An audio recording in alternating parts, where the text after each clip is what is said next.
The headlines: 2 on the year's first murder charge appear in court. The UWI sets up a Zika task force, and a transatlantic race likely for Barbados 50. Welcome to Nation News for Tuesday, February the 9th, 2016. Private and public sector leaders, Barbados' best employers, BBE, is back. Organizations, large or small, private or public sector, enter BBE 2016 now. Benefit from an independent staff survey and much more. All interested in improving staff engagement and productivity, here is the catalyst to get you moving. Our theme, maximizing productivity, building a better Barbados. To enter, visit our website or call us at Caribbean Catalyst.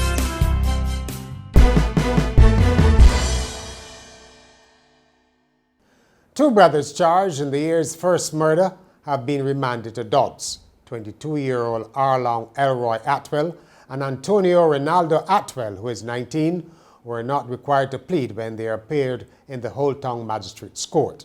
The two residents of Culvert Terrace, Haynesville and St. James, have been charged with the murder of Travis Austin, who was discovered in a track at Central Close in Haynesville with multiple stab wounds. Prime Minister Frendel Stuart has signaled to an audience in New York that Barbadians should have more confidence in the nation's abilities. He said that while there was much to celebrate as Barbados moves toward its 50th anniversary of independence, there were some among us who still felt that things from here were not as good as those which came from over and away. That after 50 years of nationhood, there is still a tendency among some of our people to look outside of Barbados for the standards that they want, to pursue the standards to which they want to subscribe. There's still a tendency to think that what is produced overseas is better than what is produced in Barbados. There's still a tendency to believe that the music produced outside of Barbados is superior to the one produced in Barbados. And that somehow, if it comes from over in a way, it is better than what we produce out. And you cannot really lay any legitimate claim to genuine independence if your head is still at that level. We are as good as any people, any part of the world.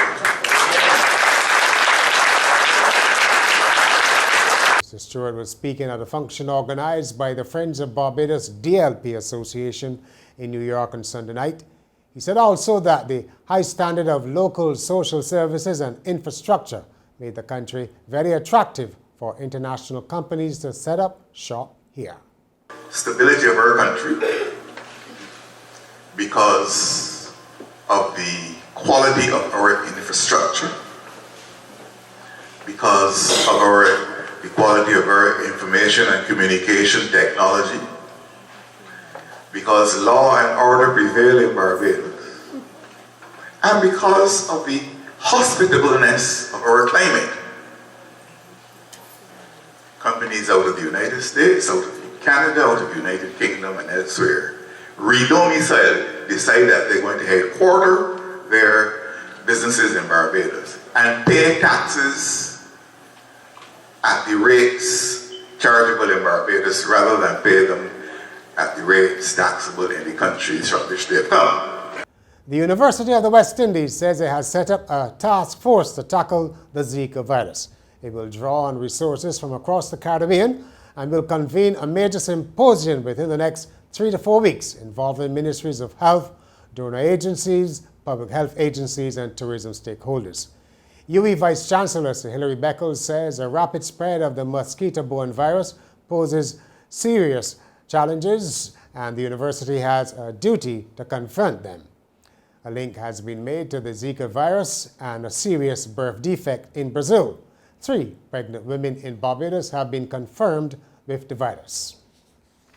The Queen Elizabeth Hospital is earning roughly $400,000 a year from patient care provided for Caribbean nationals. The disclosure was made by hospital CEO Dexter James at a forum organized recently by the IDC. Dr. James said the QEH officials on a Barbados trade mission to 3 CARICOM countries had paved the way for more Caribbean referrals to the hospital. He said the QEH's Cancer Treatment Centre will soon be fully operational with the ability to treat 95% of cases. Historian Trevor Marshall is pleading with authorities to put more pedestrian crossings in Bridgetown. Mr. Marshall conducts tours of historic Bridgetown several days a week and says he finds himself jaywalking with as many as 12 visitors as they traverse the city. President of the Barbados Road Safety Association, Charmaine Roland Bowen, has called on businesses to adopt pedestrian crossings as a contribution to road safety and contribute to their maintenance. Up next is Carol Martindale with this week's commentary on road safety. In the blink of an eye, a trip to work, home, or the supermarket can turn deadly or it can disfigure. So we urge drivers, pedestrians, and cyclists to be more considerate as they go about their business. Let's go back to basics. Drivers, make sure your license, insurance, and road taxes are up to date. Do scheduled maintenance on your vehicles and observe the rules of the road. Leave home a bit earlier to avoid speeding. Pedestrians, walk facing oncoming traffic. Use the pedestrian crossings and don't take risks. Cyclists, also ride with caution and avoid bopping and weaving in traffic or popping wheelies. Finally, the police and government agencies also need to do their part in enforcement so the road can be safe for us all. Mr. Bombastic Shaggy is coming to Barbados. The Jamaican-American singer, also known for Angel or Carolina, It Wasn't Me, has been announced as one of the acts for this year's edition of Chum FM's music-filled breakfast show week in Barbados. Also appearing on the Canadian station's lineup will be Jealous hitmaker, the American Nick Jonas, and the U.S. pop group DNCE. The week-long party provides listeners, the lucky listeners, with the opportunity to witness the concert of a lifetime, or so goes the promotional notes, in an exclusive musical event from April 9 to 16 from the spectacular beaches of Barbados. In sport, a special transatlantic rally is being organized to commemorate Barbados 50 with a route linking London to Bridgetown. After a symbolic start in London in late July, the rally will call at ports in Spain and Portugal on its way south to the Canary and Cape Verde Islands before crossing the Atlantic to Barbados, where the arrival of the fleet is timed to coincide with Independence Anniversary celebrations. The race is being organized by Jimmy Cornell, the founder of the Atlantic Race for Cruisers, which used to end in Barbados before it moved to St. Lucia. It is aimed exclusively at production multi-hulls. The Virgin Atlantic women finally got a win in this year's Battle of the Sexes, and this is about polo. They defeated the Diamonds International men 6-4 in the final match of the series at Holders. The men won the series 2-1. And finally, what do you do when you are too drunk to drive? It's simple. Well, at least the young couple put the 9-year-old behind the wheel. A couple in Wisconsin were charged with reckless endangerment of a child and an 11-month-old baby because they were too drunk to drive themselves and put the 9-year-old in charge. The police had been called to investigate a case of erratic driving. The husband and wife, who were in their 30s, pleaded not guilty to the charges. And that's Nation News for Tuesday. For more news, log on to nationnews.com as well as YouTube, Facebook, and Twitter. And remember to pick up your Midweek Nation on Wednesday or subscribe to our e-paper.